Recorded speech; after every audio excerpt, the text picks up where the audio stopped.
Good morning, everyone. Thank you for joining us for the Spiritist Talk series promoted by the United States Spiritist Federation on Saturday mornings at 11 a.m. Eastern Time. The U.S. Spiritist Federation is committed to presenting Spiritism to everyone. Please support our efforts with a donation at www.spiritist.us or by scanning the QR code on screen. As a reminder, the U.S. Spiritist Federation has released a weekly virtual course called Initiation into Spiritism every Sunday morning at 11 a.m. East Coast time. Also, our Spiritist Talk series is celebrating 2 years of continuous presentations on this Monday, April 11th. We have over 100 presentations, so I hope all of you will find the time to view them all. They're well worth it. Today, we have our special guest, Nahur Fonseca, whose topic is Immortality of the Soul, a Skeptic's Perspective. And now, let's welcome Nahur Fonseca. Hi, how you doing, Nahur? Thank you very much. Thank you for inviting me. Um, and I'm very happy to be here online. We never know who is watching, so welcome everybody who woke up early today to tune in and learn a little more about Spiritism. Yes. All right. So before Nahur shares his knowledge with us, let me introduce him more formally. Nahur Fonseca is a collaborator within the youth spiritist movement, both in Brazil and the United States, since 2002. Also, he is the coordinator of the English study group at the Allan Kardec Spiritist Society of Massachusetts. He has been one of the coordinators of the Family Spiritist Retreat since 2003. Nahur holds a PhD in computer science from Boston University and works in the high-tech industry. Thank you for being here, Nahur. I, Remember, everyone, to please send in your questions because we will open for questions after his talk. And now it is all yours. Thank you again. Um, so, as Peter said, the topic that was chosen for this morning discussion is immortality of the soul, a skeptic's perspective. So, for full disclosure, I am Spiritist, so of course I am biased, but I'll try to present arguments in favor and arguments against the immortality of the soul. I believe that what Kardec has in the Gospel according to Spiritism, he said, unshakable faith is only that can face reason at any human epoch. And since he said that, he also wrote a book called "What is Spiritism?" I have a copy here, right here. And some of the things that we are going to be talking today are part of the book.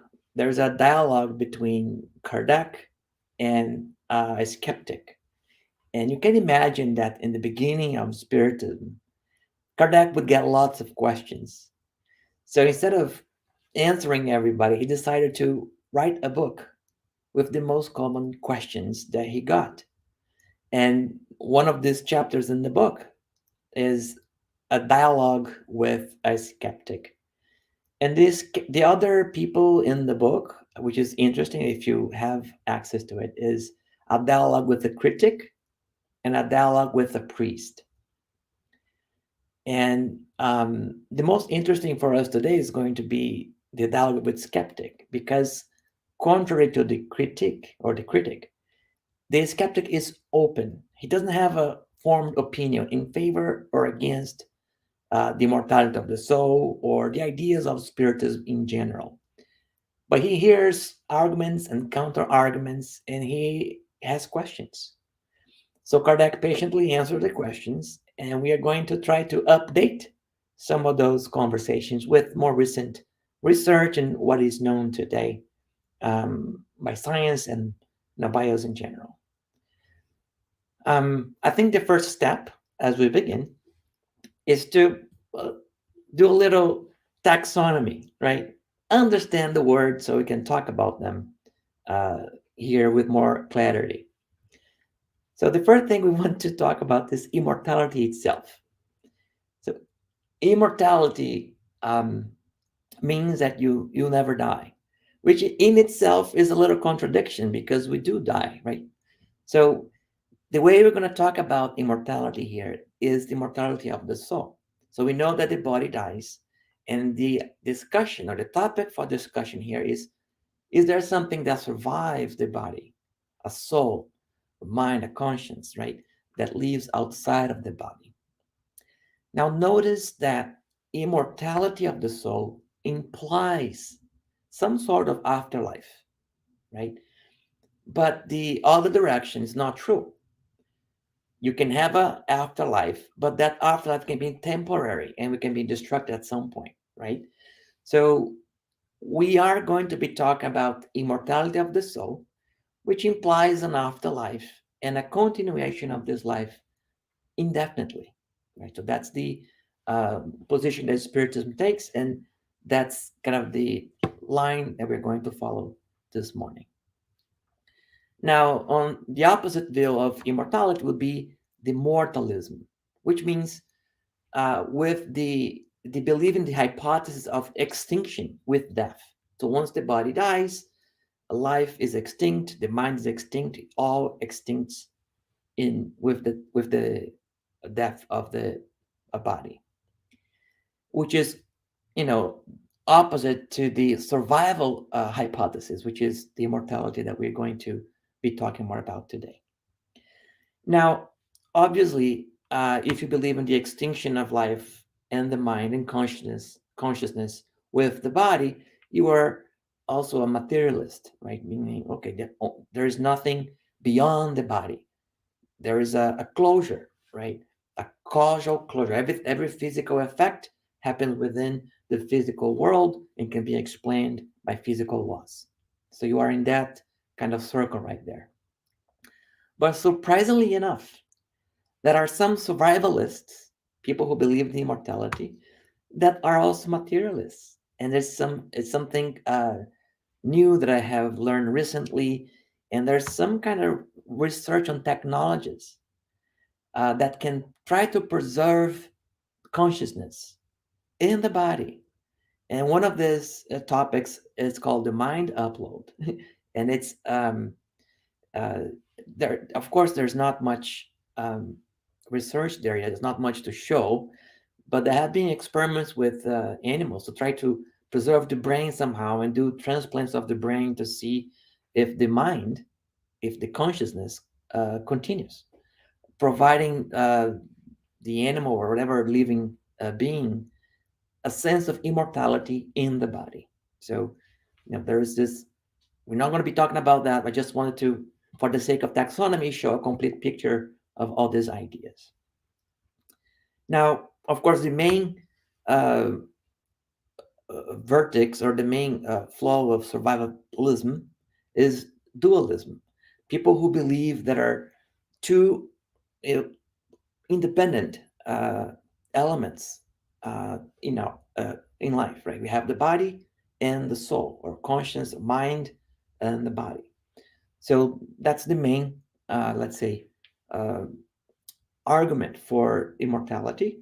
And the dualists also are split into like three groups.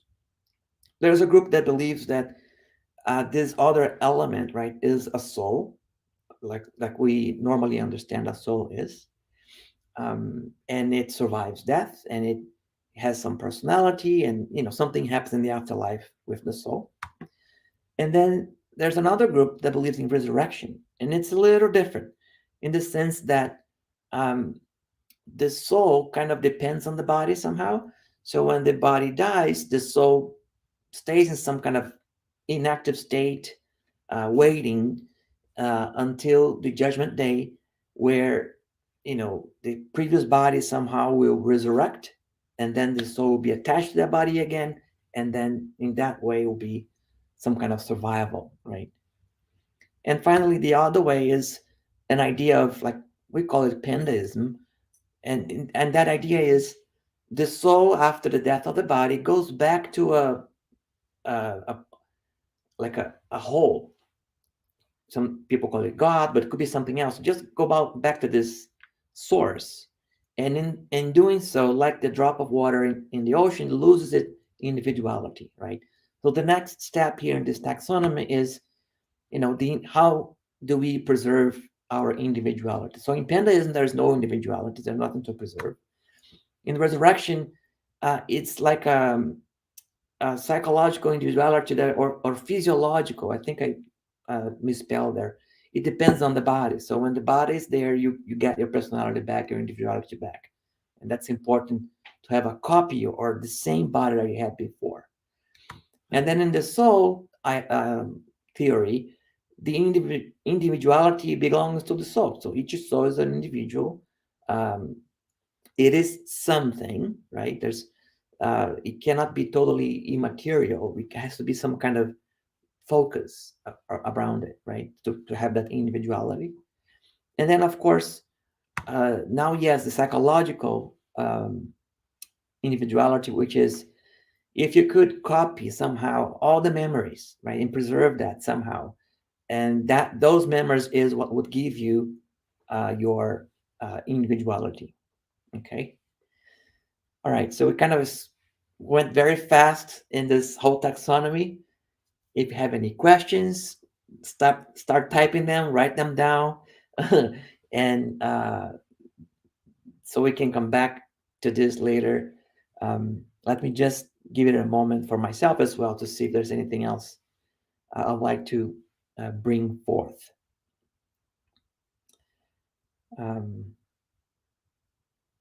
Yeah. So let's move on. And what I want to say, oops, that was too fast. We are going to be focusing more on the Spiritist view of immortality that has the spirit or the soul as the source of the individuality, right? And the materialist that believes in the extinction, and there are mortalists, there's no life after the death of the body, okay? Okay. I'm seeing some questions coming in, and we'll have some time to answer them later. Okay. Very good.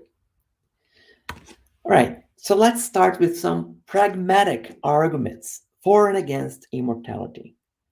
And by pragmatic, it means it's not necessarily a proof. It's just something that makes sense. Like, it makes sense that we survive the death of the body for some reason, but not necessarily trying to prove it in any way. And so let's see some of these arguments. The first argument appeals to God's justice and benevolence. And the argument goes more or less like this. If God is benevolent, if God is good, he will not want to create us just to annihilate us, extinct us right after, right? So it wouldn't be aligned, it wouldn't agree with God goodness, right?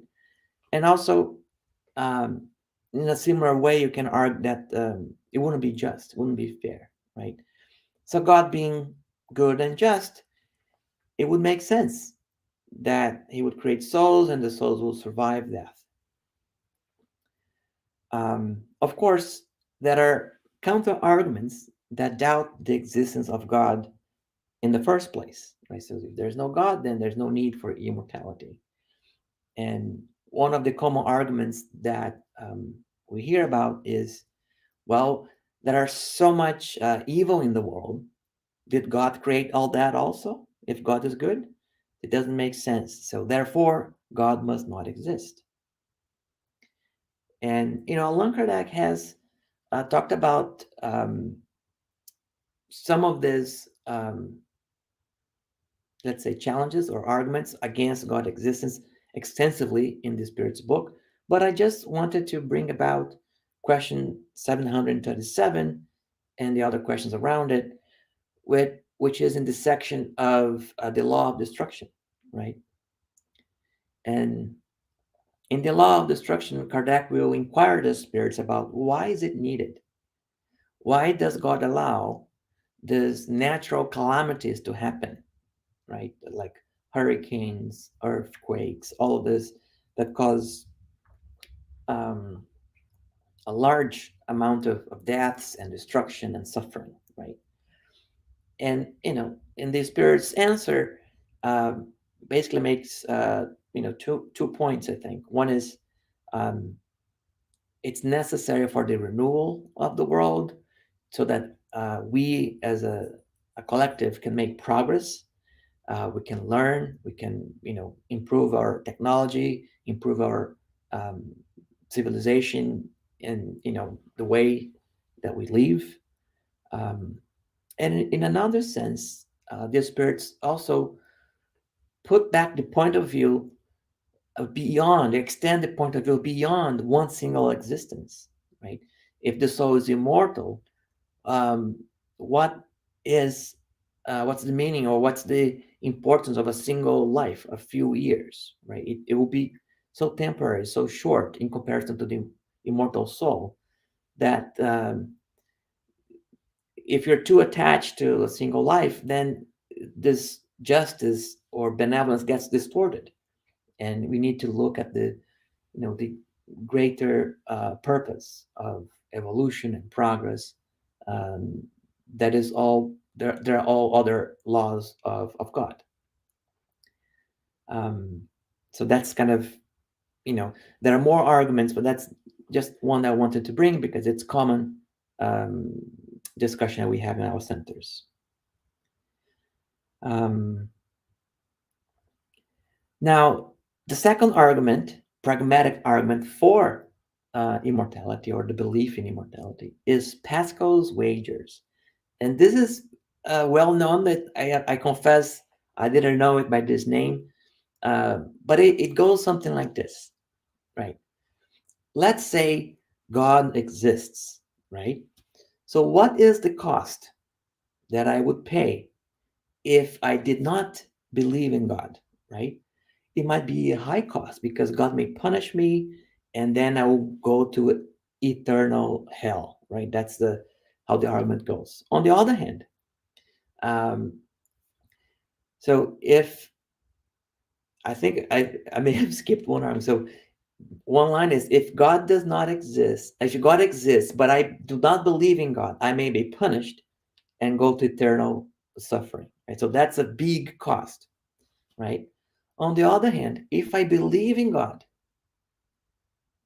but God does not exist, then there's no cost. There's no downside to it, right? So if you're going to be wrong, basically, it's better to err on the side of believing in God and it doesn't exist, than err on the side of you don't believe in God and it exists and it will punish you for not believing in it. Okay?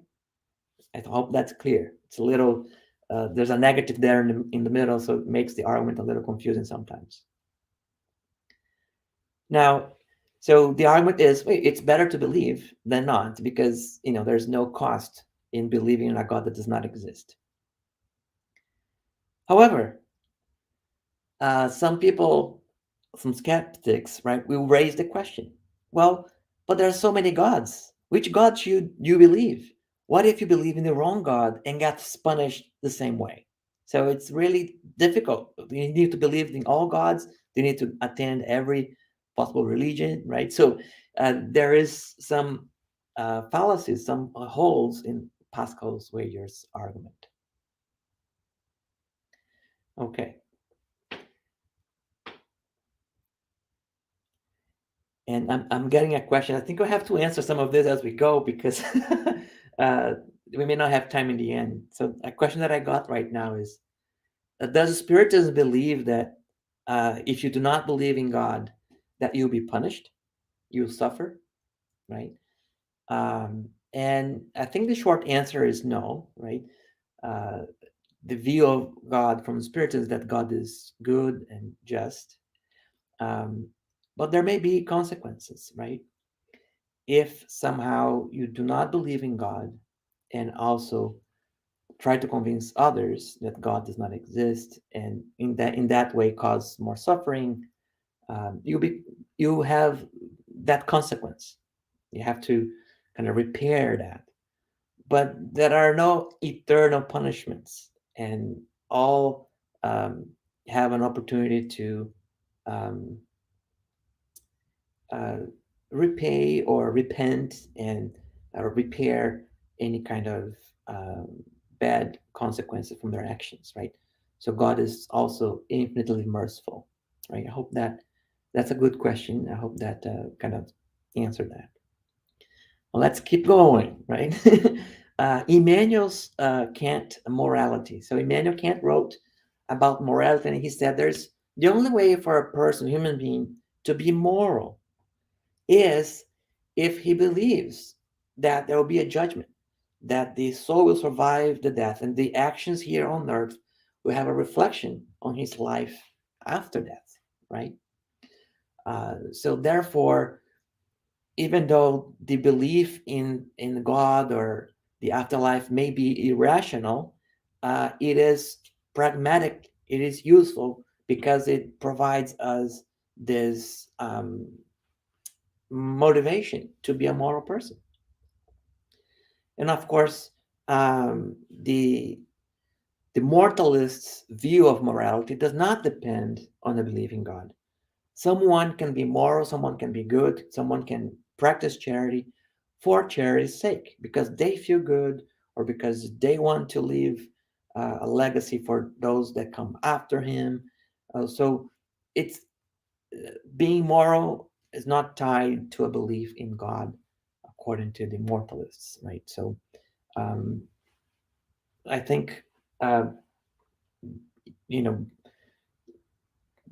this argument can go both ways, and we know of people who claim they are atheists and still um, practice good, and they are honorable members of society, and um, so there's nothing I think uh, that impedes that, right? That kind of being a sense of morality is in the kind of in the soul. So if it doesn't believe in God or the soul itself, but still practice good, I think it's still possible. All right. Now the next is also interesting. Miguel de Unamuno uh, argues that we need to have an afterlife to give life some meaning. Like life would be pointless if we live for some years, like 100 years, and then we disappear. What's the purpose of life? It's just a waste, right? That's kind of the argument. So we need, it's practical, it's pragmatic, right? That life should continue after the death of the body.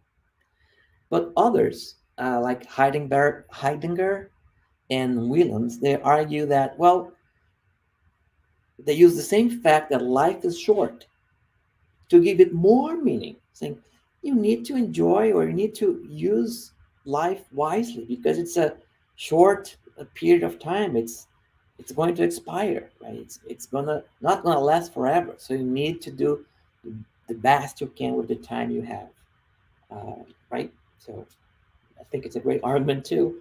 And Williams, he has a different argument saying that, well, immortality would be so boring because they have all this time, and what are you gonna do, right? So God wouldn't allow something like this. So it kind of has a kick there, and I wanted to just compare that to the question 558 of the Spirit's book. Um, Actually, I should read this one, but maybe I'll just recite it from memory what I remember. And the question is, Kardec asked the spirits, no, what is the mission? What is the occupation of the spirits in the afterlife? Right? They're just playing harps, right? They're just doing nothing, like Williams supposed. And the spirits' answer is that spirits, they are kind of the agents of God, so they are actively involved with the progress of humanity and many other tasks. You can see that the universe is very active, and the spirits being like a force of nature, they are involved in all this activity, right? So Kardec describes some of these occupations, some of the things that spirits do um, in the spiritual world. So it's interesting reading if you're interested. Like, I think question 558 and the following, we all talk about that topic. Um, finally, the fear of death is a good argument for immortality, because it would give people some hope, right? You don't need to be fearful, because there is going to be life after the death of the body. This is just a transition. So makes sense, right? To otherwise the fear of death would be too great to overcome, right? That's kind of the argument. Now, there's a Greek philosopher named Epicurus, right? He said, no, that's not needed. You don't need immortality to um, eliminate or reduce the fear of death. So, the same way we do not fear whatever came before we were born, that we didn't exist, there's no reason to fear whatever comes after, because we won't feel a thing, right? We're going to be dead. So, that's the argument that Epicurus have against immortality from a pragmatic perspective, right? So, all of these arguments, what they have in common is the fact that a belief is beneficial does not make it true, right? So, yes, it all makes sense. It doesn't violate logic. It's kind of okay, but it's not necessarily true. So, what kind of experimental evidence, right, do we have in favor or against immortality? And that's kind of where we're going next. Again, I'm going to pause a little bit, um, see if there are any questions. If you want to post something, write something.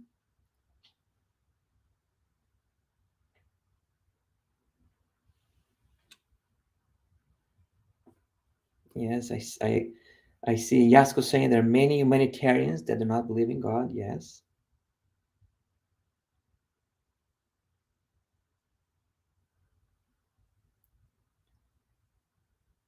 Okay. All right. So let's move on. Argumentative proofs for immortality and their challenges. So this still are not experiments, but they are arguments that try to prove immortality, right? So through reason, so more like a philosophical arguments, right? So let's see.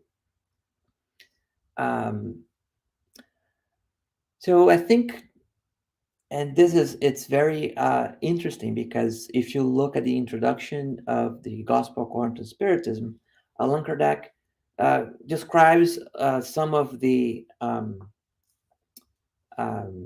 aspects when Jesus was alive, right? The life there, and also describes some of the similarities between Spiritism ideas and Socrates and Plato's ideas. So Plato's dualism uh, is very easy, came before. So the ideas um, proposed, or the ideas explained by Spiritism, they're old, right? And this is one of them. So Plato's dualism is based in like three arguments for immortality. So Socrates, right, observing the cycles of life, like day and night, uh, life and death. So that there's a cycle, the seasons of the year, and they're opposites. So in that sense, he concluded that death comes from life, so life must come after death. So there's an idea of a reincarnation right there, and that the body and the soul are these two opposites, and therefore it's a logical argument that by observing nature, that this must be true, like dark and light and things like this, right? Um, of course, the skeptic will say, well, that's not necessarily so, because what's the opposite of a computer? Not everything needs to have an opposite, and not everything that comes from the opposite must go back to it, right? So there's no law right? Is implied there, right? It is an observation, in fact, that day and night and things like that, but it doesn't imply that the reincarnation or body and soul needs to exist as a dual, separate things, right? And then there's the theory of forms, and that's interesting because it is something like this: if I can imagine forms, ideas, thoughts, if I can imagine color, if I can imagine equality, justice, if I have these forms that I can think of, and they are pure, you can see that they are distinct from the body, which is physical. They are, they decay, right? So, and then the argument goes that in order for me to be able to imagine those things, of those forms, to create those forms, I must be able to assimilate it. So only a soul, only a spirit that is also pure in form and independent of this decaying body would be able to have this kind of ideas and images and thoughts, and therefore the body and the soul must be different, right? Um, and of course, the people that oppose this idea, the skeptics, may say something like, um, uh, oops, I need to, oh, I had it and then it disappeared. uh, I think it goes like, I'll have to come back to this a little later, uh, because I'm confusing with the next one here, with Descartes. So if I remember, I'll come back to it. Um, yeah, and finally, the other idea that Plato and Socrates proposed for dualism, right? If anybody remembers the theory of forms, you can put in the chat, and I'll see. Is that Socrates believed that you cannot really teach somebody something, but you can only take it, make it come from it. He had the technique of uh, questioning, so that the knowledge would come to the surface. The knowledge was already there. Like, I think it was called hermeneutic, right? I don't know in English how you translate that. Meiotic, and and ideas like justice are innate to the soul, and as you ask questions, they come to that conclusion of what justice is, right? So these innate ideas was proof for Socrates and Plato that the soul had lived before. It already existed before, and therefore was independent of the body. So again, this dualism of body and soul, right? Um, Now, Kardec also talks about innate ideas in the Spirit's book, questions 221 and following, and it's exactly that, right? So, um, whence come those uh,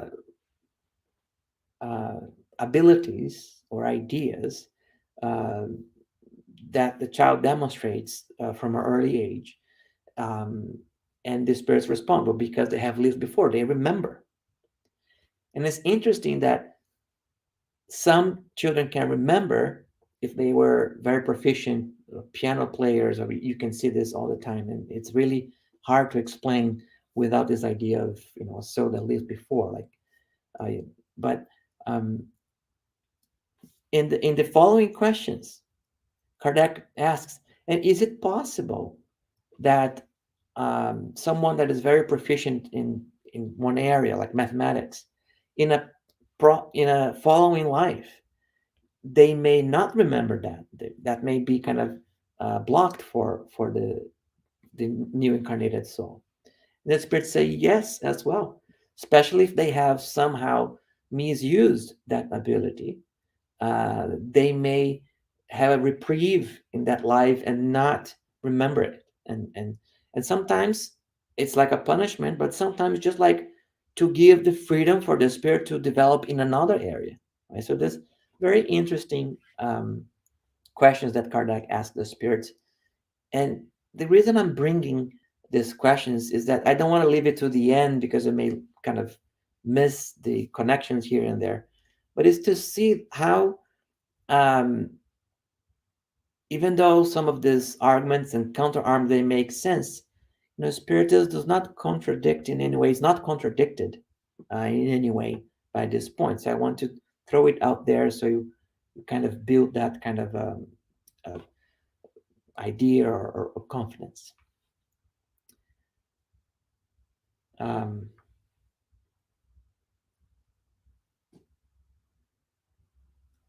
okay. Okay. uh, now, um, the Descartes is considered sometimes as the father of dualism because of some arguments that he created, um, and it's some are similar to Plato's ideas, but some are distinct. And he has a similar argument of imagination, right?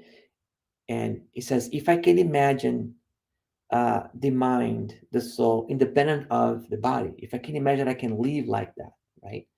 Then possibly they are distinct because it's like um, it's like when you think about if the body is like just a machine, right? Then the machine would not be able to think about itself, right? So this idea of separation, if you can imagine that the separation exists, therefore it must exist. So that's the argument, and you can see already the skeptic saying, who said that this I can imagine things that are not possible to create? Like I could imagine something that is totally outside of the realm of possibility, right?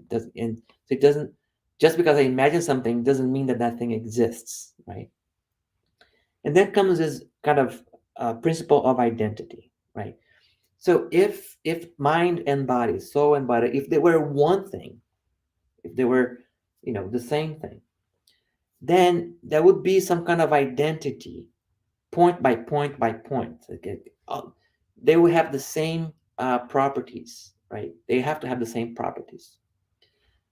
And so let's see if that identity holds between body and soul. So Descartes goes and provides like three arguments, and one of them is called indivisibility, right? So imagine you lose part of your body, like a limb or something like this, right? Now that would not change your mind. Therefore, if I can divide the body, but the soul clearly is indivisible, then they must be two different things. Right. So that's kind of one argument. Now, tangibility, that's, another thing. So I can measure the body. I can see how tall it is, how much it weighed, right? I can, see the color. There are many tests that I can measure. It's tangible, right? But you cannot weigh a soul. Now, how much does a soul weigh? What's the color of a soul? The soul is in this argument is immaterial and independent. It's hard to. So those properties of the body do not translate to the same properties of the soul. Therefore, they must be different. They must be distinct. Okay. And finally, that famous phrase by Descartes, right? Cogito ergo sum, meaning I think, therefore I am. And it's interesting how he makes the argument. Like, imagine that all of our we are under the spell of some evil entity, and all of our sensations of the body are just everything is fake. We really don't it's not true, whatever it is, right? But whatever I think about myself, about the body, about those sensations, that is true. So I think, therefore I am. So even if the body was all an illusion, if all the body sensations were an illusion, right? I'd still be able to think about myself, therefore I am independent of the body. I think that's the strongest argument from Descartes, right?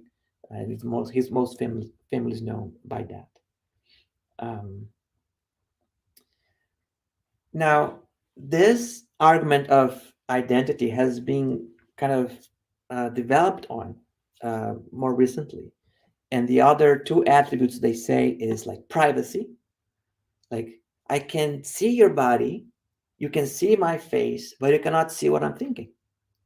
So that's another property, that the mind is private, but the body is not. Therefore, they cannot be the same thing. So it always goes back to that. If they have one property that is different, they must be different things. And intention. So when you think about something, it is about something. When you have an idea, it's because you have a motivation. You want to do something, right? But the body has no intention. The body just is, right? So that's another property where they diverge. Okay. All right. Now let's see some of the challenges of those ideas, right?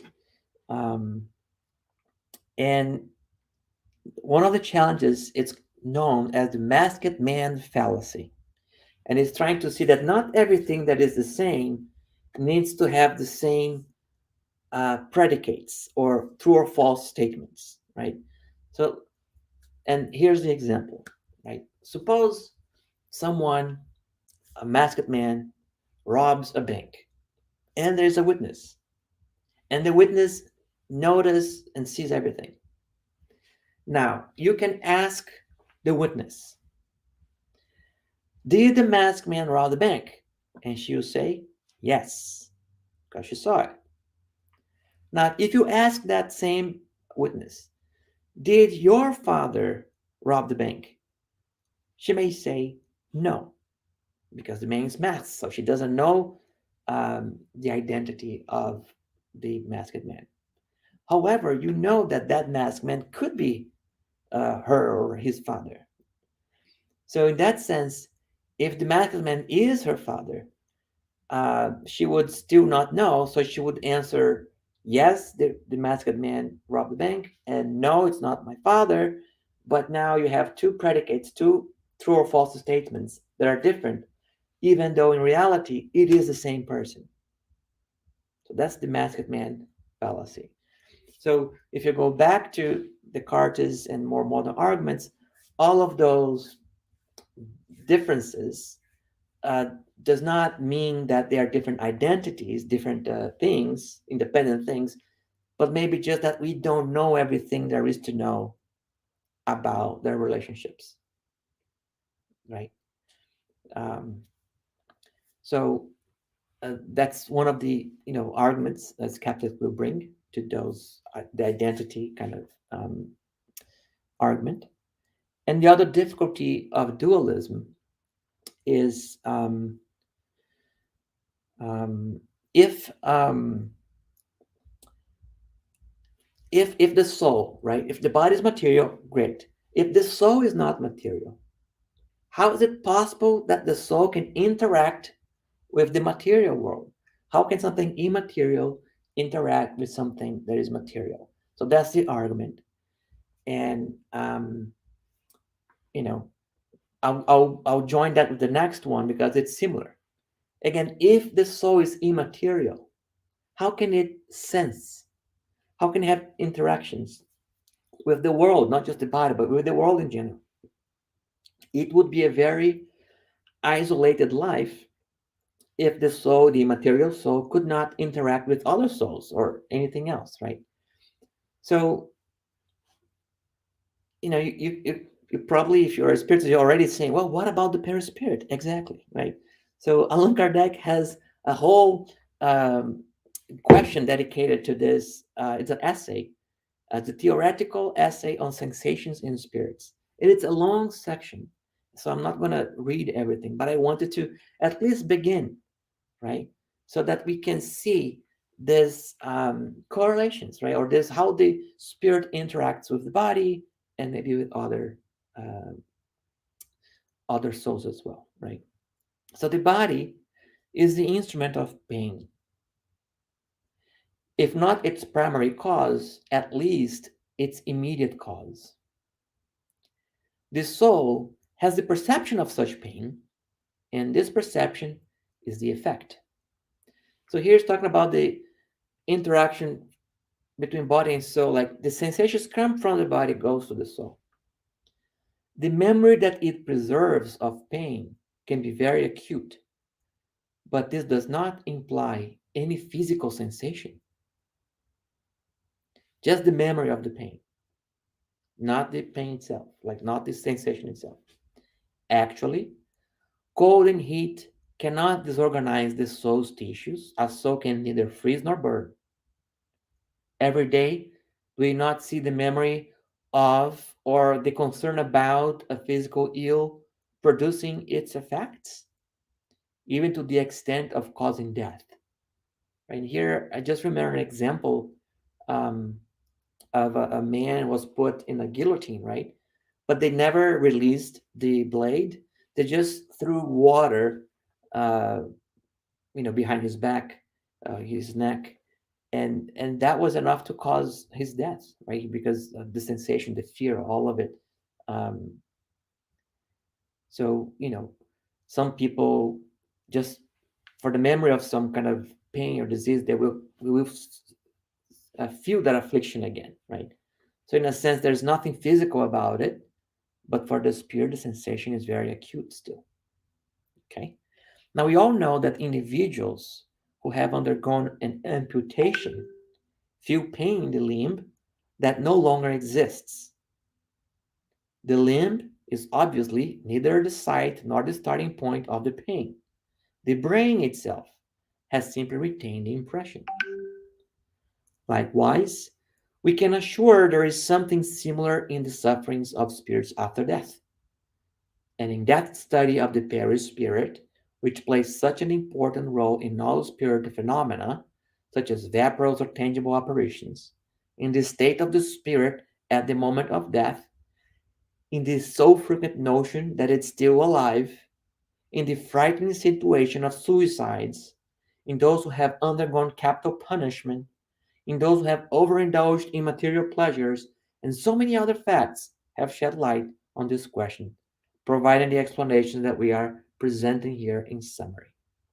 So here Kardec is talking about all the interviews he did with spirits that reported sensations, memories of tragic events like suicides or tragic deaths or capital punishments, right? Or even like heat and cold that he said before. So spirits reporting those sensations, even though they don't have a physical body anymore. So it's all kind of preserved somehow, or in the perispirit, in the memories that the spirit kept. Okay, so um, yes, again, there are some arguments that I mentioned before that are incomplete in the sense that you know a deeper study of the perispirit would have um, make it more clear. Okay, all right. Huh. A small digression. So now, those were more argumentative proofs, like from reason, from logic alone. But now we're going to go to more experimental proofs. And before we do that, I wanted to do a small digression. So let me tell the story, right? Let's say that I want to convince you that I can count all the leaves of a tree, but I don't want to reveal to you how many leaves are there, and I don't want to reveal to you how is it that I do it. So we make a plan, and I tell you, here, um, I want you to, I'm going to turn around, and I want you to go there. I'll give you a few, some time to remove some of the leaves in that tree. And when I look back, I'll tell you how many leaves you removed, right? So he turns back,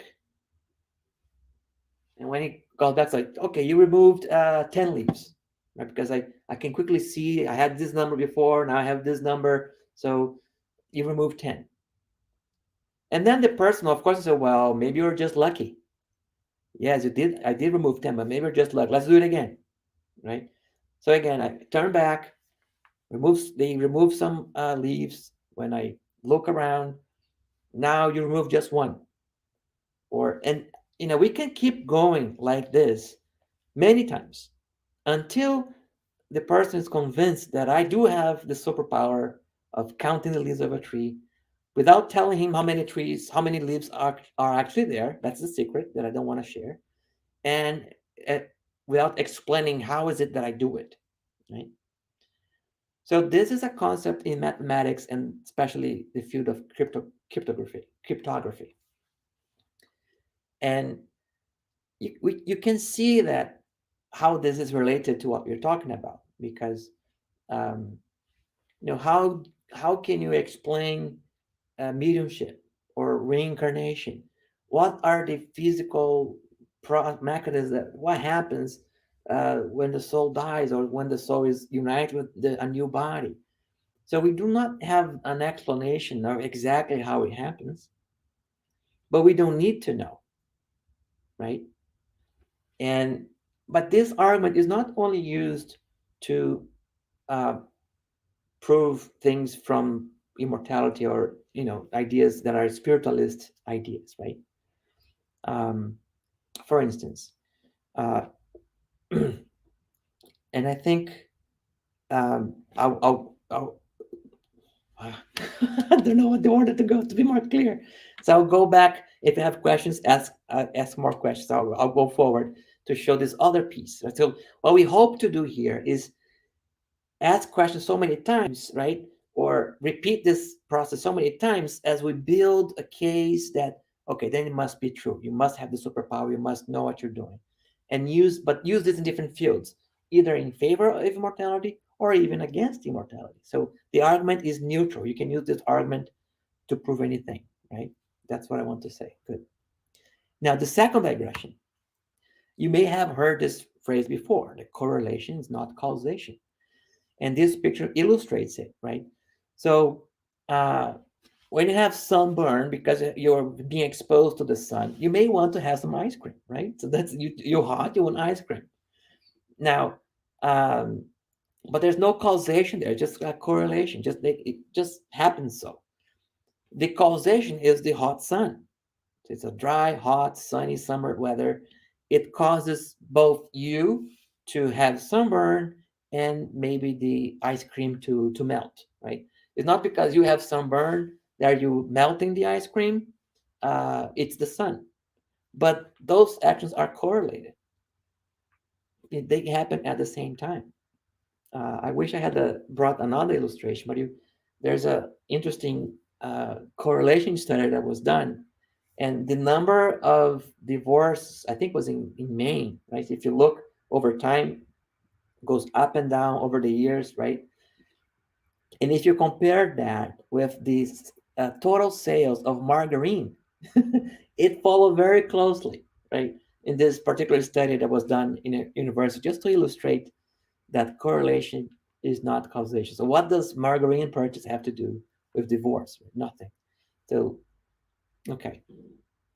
Now, keeping this in mind, now there are two, I put two, but maybe there are more. But there are two cases I want to illustrate, right? In one case here on the left, you have the brain as the cause of both the mind and other bodily functions, right? There's a correlation between the mind and bodily function. Like if I feel pain, the mind accuses it. If I remember of pain, I don't know, I can also cause palpitation in the heart, right? So there's a correlation there, but it's caused all by brain functions, right? So that's let's say, the immortalist idea. And once that brain is dead, the mind is dead, and there's no survival. On the other side, that like more the spirit's hypothesis, right, is well, the soul is the causation of both the mind and the body, even though the mind and the body are tightly correlated. The process of the mind and the body are correlated. Right? So those are at least two hypotheses that I can see, but there are probably others. But I just want to illustrate the difference between causation and correlation in this area of immortality that we are studying. All right, so now let's see some experimental arguments for and against immortality. And I should mention that I used a book called The Myth of an Afterlife. There are many studies there. I just started to scrap the surface of it. It's edited by Michael Martin and Keith Augustine. I may share the link later. But in that first chapter that I read, right, that the proof argument goes like this: mental abilities depend on the brain. The brain does not survive the death of the body. Therefore, the soul does not survive either, right? And then there are many cases that they bring forth. And these cases are documented. There are medical cases, many hospitals, many people. It's documented. It's a disease that we're classified by the Centers of Disease Control, right? That is all very well documented. So they have built many cases, right? Remember the Leafs, many, many, many. So Phineas Gage was a railroad worker. He had an accident. He lost part of his brain. Before the accident, he was a very kind person. And after the accident, he became very violent and unpredictable. Therefore, if the mind was independent of the body, this should not have happened, right? That's the argument. If so, there is a tight correlation between the brain uh, functions and the mental abilities, right? The second case here, Anton Babinski syndrome and blind sight. These are um, um, two different syndromes. The first one, Anton Babinski, there's no sight, that the person doesn't see anything, right? There's some blockage on the brain, in the paths, and he actually cannot see anything, but he swears to God that I can see. I'm seeing this, I'm seeing that, and it's fake. It doesn't exist. Whatever he's describing is not there, right? But it's a well documented syndrome. And blind sight is the kind of opposite or complementary syndrome, which is they can see that the brain is receiving images from the eye. So the eye is seeing everything. You can measure the brain function, but they cannot see anything. There's a failure in one of the optical kind of connections there in the neuron, and so they don't see it, even though the images are there. The optical nerves are being stimulated. It doesn't see, right?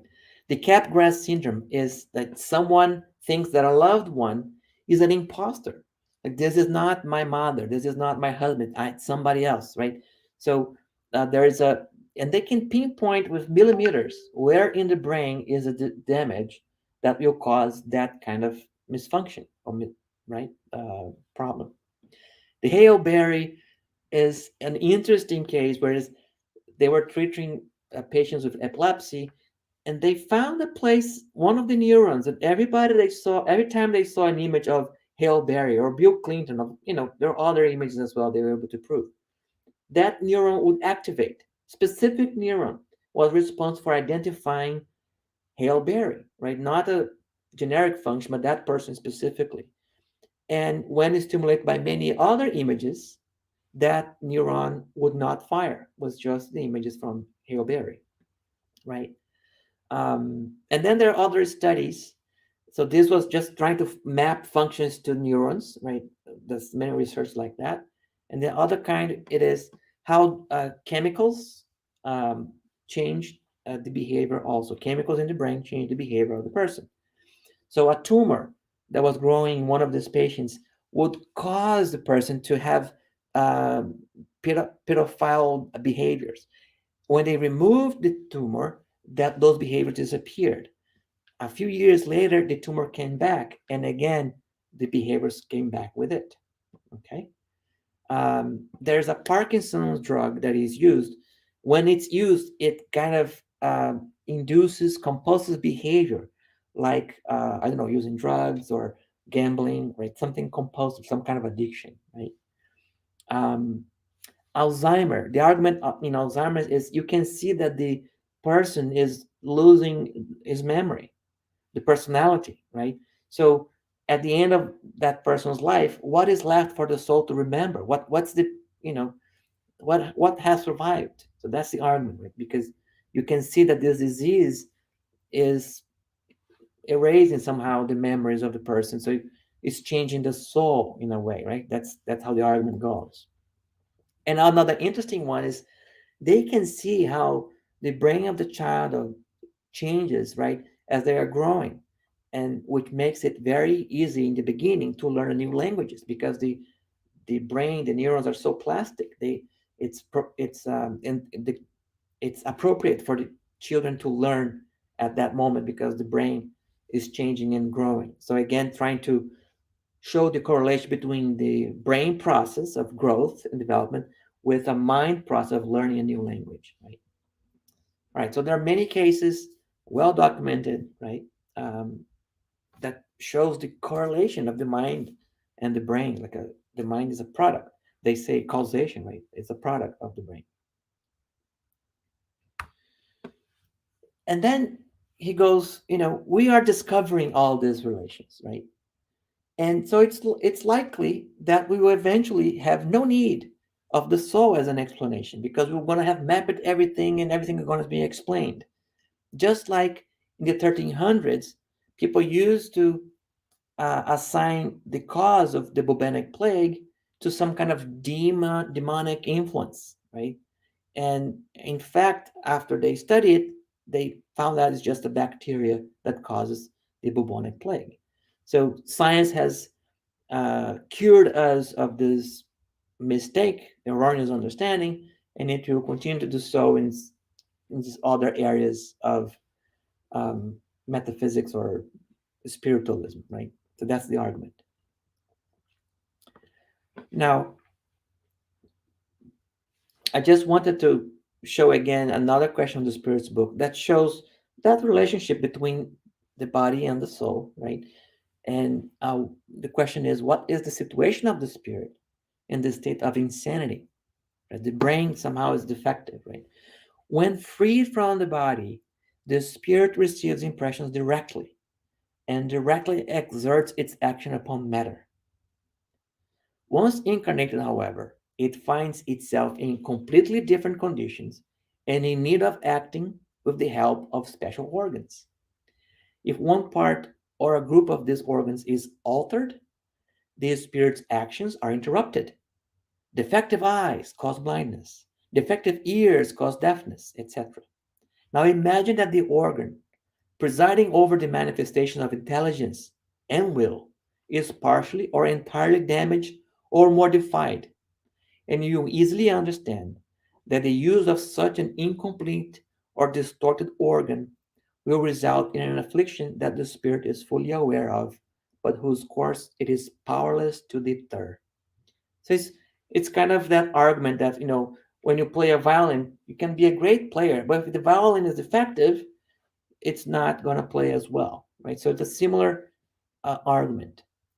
But the surprising thing is that then it is always the body and not the spirit that is dysfunctional.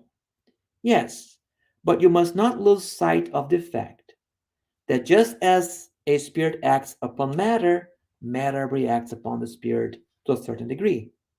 Hence, a spirit may find itself momentarily controlled by the alteration of its organs, through which it manifests and receives various impressions. It may happen that with time and after the insanity has lasted quite a while, the repetition of the same acts end up exerting on the spirit an influence from which it will not be freed until its complete separation from every material effect. So this is saying that the state of insanity of the spirit may continue after death because of that repeated interaction, body and soul, and that will take some time. Right? So Kardec is saying that the spirit is not so independent of the matter in the sense that there is some effects, lasting effects after death. So I just wanted to bring it to because from to this context. All right. And there's another thing that he said about the children. What is the usefulness of a spirit having to go through childhood? And Kardec said, a spirit incarnates in order to perfect itself. During childhood, it is more accessible to the impressions it receives, and which may assist in its progress. Persons in charge of its education should contribute towards its goal. So this is saying, yes, the brain of a child is still developing, and that's designed so that the spirit in a new life can learn and kind of redeem and progress. Otherwise, it will be harder to do so, right? So I thought it was appropriate to share this piece from the Spirit's book, given the context that we just saw. All right. So if if if we have all this correlation, right? It's so documented so well. What do you need to show that the mind is independent, right? So you have to show some manifestation of the mind outside of the body. If one can demonstrate that the mind can function outside the brain, outside the body, then it must be independent, right? And there are many phenomena, right, that can or suggest, right, this independence. Reincarnation, for instance, right? How come a second person, right, another body, claimed to be a previous person, right? Well, there must be some continuity, right? So uh, I think reincarnation go hand in hand with the dualism hypothesis, because there's something independent of the body because I have two bodies and the same mind or the same spirit, right? How do you? What are the experiments? What are the evidence that people uh, run or do to prove reincarnation? There's a regression of memory or hypnosis, right? And there are also children who remember memories from previous lives, right? And I'm I'm a little worried, Peter, because I think I'm running out of time. But can you just tell me how much time we still have here? I'm sorry.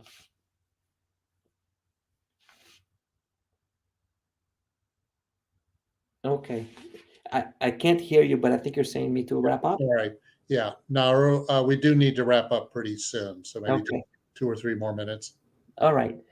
Um, yeah. So mediumship is also a way to show how the mind is independent of the body, because it's one another spirit, right, talking and revealing itself. And there was an interesting case um, uh, by Chic Xavier that he kind of is a great example of a medium, right?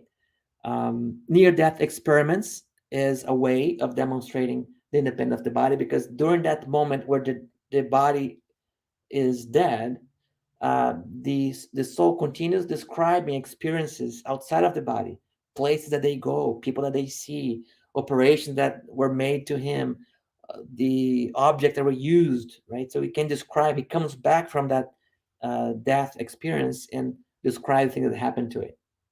And there are many vivid cases about that. And out of body experiences, Ernesto Bozano is an Italian researcher, and he studied the spectrum of out of body experience, beginning with the limb, people who lose limbs, that limb sensation, right? And in a gradient until during death, right? Sensitives and sometimes not even sensitives, just people with normal sight can see a ethereal body um, kind of freeing up from the physical body. So they say they see the two bodies, right? That again, the dualist hypothesis, right? It's the out of body experience. They see that as the person is dying, right? Those are kind of visual effects. Um, and sometimes an interesting case here, the person was sleeping, he saw himself outside of the body, and a fire started in his bedroom. So his double, right, his spirit went to his mother's bedroom, woke her up so she could come and rescue him, the physical. So these are one of the cases described by Ernesto Bozano, right? So in conclusion, um, in that dialogue between the skeptic and Kardec, he says that Spiritism is a matter of personal belief that cannot depend on the vote of an assembly. What does that mean? If you were waiting for science to one day decide in a vote, yes, Spiritism is true, uh, that may not convince people. That may not be enough to convince people still, even if an assembly of scientists said, yeah, this is all true, because it is an intimate decision, a personal decision, right? Um, and there are also um, Bezerra de Menezes kind of rebuttal. There was a rebuttal. There was um, a skeptic challenging him in one of the centers, right? And then he said, I want to debate you to talk about all these mediums that were exposed as frauds and all this and all that. And instead of um, you know accepting the rebuttal right away, he said, well, we will go when the materialist can uh, bring someone, a mother, for instance, that was desperate because of the loss of her son, and was consoled, comforted by materialism. And it keeps giving examples of, the point was, um, this discussion of immortality is very useful, important. But I think at our present moment, and probably for many human beings, right, it's like rocket science, right? We should take care of some other priorities first, like comforting the soul, finding peace of mind, being able to live in harmony at home with our loved ones or families. And I think everything, spiritism is more than just that scientific aspect, right? It has a philosophical and a religious aspect, which is to um, reorient us towards God. And if some people are more scientific and that's the path they use to come to God, or more philosophical and those arguments are what they use to get to God, right? But some people simply are comforted by all the suffering. They find some comfort in Spiritism for its logic, its consistency, and it doesn't in any way contradicts the science, but it goes beyond, because it's a different domains, right? We cannot put a spirit in a petri dish to run an experiment. They have their will, and so the experiments must be different. The designers must be different. We cannot um, fit squarely, at least not yet, into the confines of the strict material science, right? And that's kind of what Chic Xavier says in this Pingafogo interview. He said there is this electronic voice phenomena that happens, and maybe one day humanity will have reached some evolution step or level that this will be allowed, and we'll be able to uh, converse with the spirits um, very naturally, right? But so far, I think there are other priorities that we need to work on. So, Peter, I would like to stop here for now, and what is it that you want to do now? Okay. Thank you, Nahur. This is a very important topic. So let's see if we got a question. Yes, this is from Paul Jacoby. Hi, Paul. How are you doing? With regard to the soul's interaction with the physical world, isn't this interaction the primary means by which the soul evolves? I see. That's a very good question, and I there's a question in Spirit's book called, what's the purpose, right, of reincarnation? And I think Paul is already given the hint there. It is for the progress and evolution of the spirit, in one sense, and also the progress and evolution of the planet itself by um, fulfilling on God's will or laws for progress of the planet. So yes, the spirit needs this contact with the matter to progress. Okay, let's see if we have another question. This is from Luis Alberto Villasa. Sorry if I mispronounced. Suppose a skeptic asks me, what tangible evidence do you have of the continuity of the soul? What would be your suggestion of a direct answer? I see. Well, um, I should share some of the reference that I read, but it usually goes like this. So, um, William James was a respected psychologist here in Boston, actually, Massachusetts, and he studied a medium, Leonora Piper, very extensively, and concluded that she actually could communicate with the deceased. So he made this argument that in order to prove that not all crows are black, I don't need to enlist every crow that have ever existed. I just need to find one white crow. In, in his case, he said, Leonora Piper is my white crow. So um, I think by studying um, the literature of the Spiritist literature, you see um, many cases like this, like mediums that are authentic. So mediumship is one way to go. There are cases of reincarnation. So um, there's a book called Return from Heaven, I think, There is and a book called Proof of Heaven Proof by of Heaven. Eben Alexander, Yeah, the neurosurgeon. yeah, and that the cases are so uh, evident, right? It's so kind of there's so many details, right? That is the simple explanation would be like reincarnation, and that implies the continuity of the soul, right? Mhm. So it's really a matter of getting closer and curious and studying Spiritism and also these other more recent publications. Mhm. Okay, let's see if we have another question. This is from Yasko Arakawa. Hi, Noor. Great arguments. In our present stage on Earth, most of us carry the good and the bad traits. Thus, the brain's uh, lesions would cause an imbalance in the functions of the various areas before in harmonious balance, resulting in change in quality of behavior. I wonder if the physical damage happens to a more morally evolved person's, the personality would not be affected. Hmm. I see. Hmm. Um, well, that's a good question. I think what the skeptical would say is that there are specific areas in the brain, right, that are responsible for different functions. So you can find a function that inhibits a bad behavior, so the person becomes better, and maybe there's another part that affects a function for good behavior, and then the person becomes more erratic, more violent. I think that would be their argument.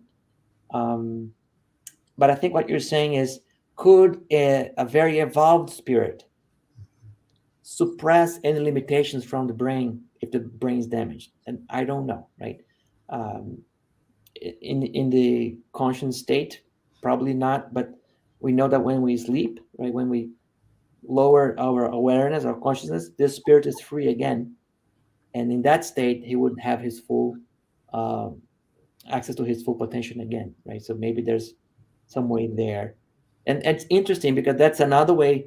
There's a book called The Phantasms of the Living that is about communication of living spirits, showing that you don't need to be dead. A living spirit can communicate, showing that that mind is independent of the body too. Right? So that's interesting, kind of a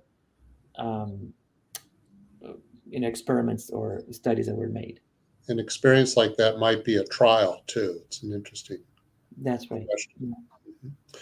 Okay, I think we have one last question from the United States Spiritist Federation. Must we have empirical evidence for everything that comprises our existence? uh, I don't know. What do you think? I think if a normal person, right, uh, and we experience this every day, and I heard this argument, it's so brilliant. When we fly in an airplane, that's a huge act of faith, right? To go in an airplane thousands and thousands of feet above ground without fear, right? That's an incredible act of faith. But it's based on some experiments, right? Some experience, like I have seen so many flights go, and people say that it's safer than driving a car. So I think the argument that Kardec made in the beginning, right, that we want to be able to face reason. We don't want to have a, a blind faith. So I think some a degree of um, evidence, right, is recommended for everything we do. Otherwise, it would be this kind of blind faith that can cause a lot of harm. Right. And we could acknowledge the difference between when we do have evidence for something and when we don't at the moment, and maybe we will in the future. Yeah. Yeah, I think that was the position from Sheikh Xavier. I think if, Yeah. when the humanity has evolved enough, right, Mhm. then this will be more natural. Right. Okay. Thanks, Nara. You're And welcome. thank you, everyone who has watched this live. And we thank all of you who have been following our weekly talks. And once again, thank you for supporting our efforts with a donation at our website or by scanning the QR code when it's available. There we are. Um, by the way, there's a lot of activities that the U.S. Spiritist Federation carries out, especially with the publication of books that do require funds for this purpose, which is intended to help with the dissemination of Spiritism.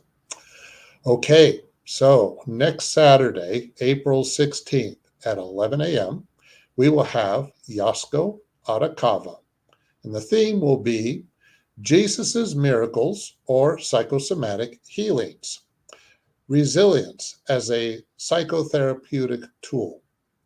And now, before we end our live, Nahur, can you please say our final prayer?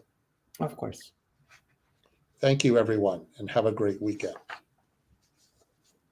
So let's all take some deep breaths.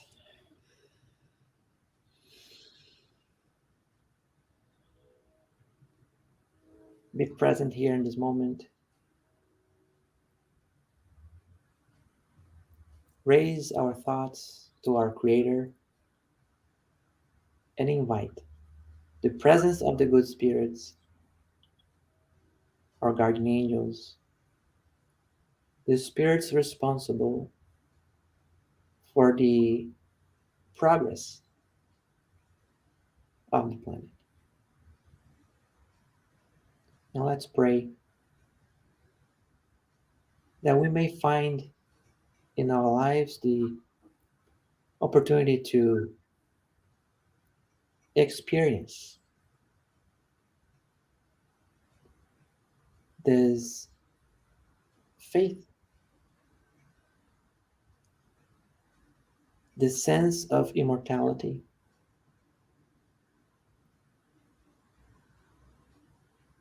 and that it may be strong and grounded so that we may not have doubts. And may that knowledge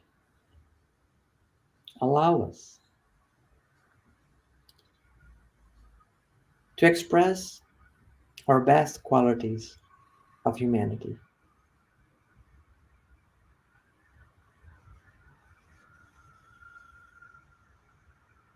of brotherhood, fraternity, qualities that come from an understanding that we are spiritual beings, temporarily in this vase of the physical body.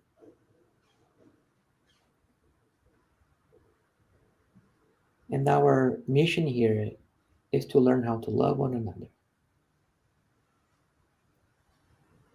So we like to extend this prayer to all the peoples who are suffering, and also all the peoples who are causing suffering. Because those are sowing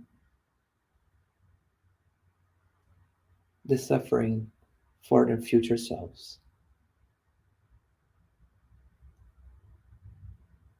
And let's invoke our merciful God and the figure of our Master Jesus,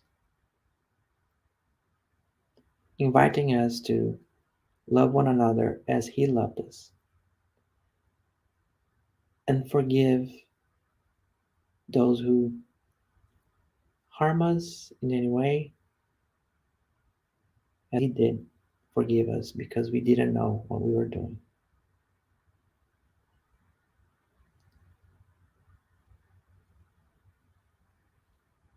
We are very grateful for the opportunity, and we ask that Jesus may bless our days, our weekends, and that we may meet once more in the future with this enlightening work of bringing Spiritism ideas to the world. And so be it.